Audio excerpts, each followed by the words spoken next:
Excuse me, father.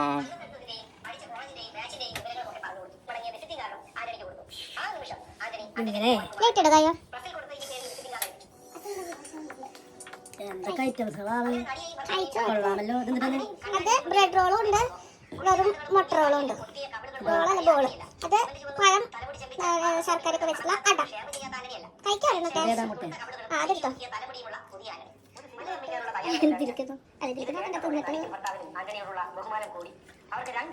എങ്ങനെയുണ്ട് മരോക്കൾ ഉണ്ടാക്കിയത്?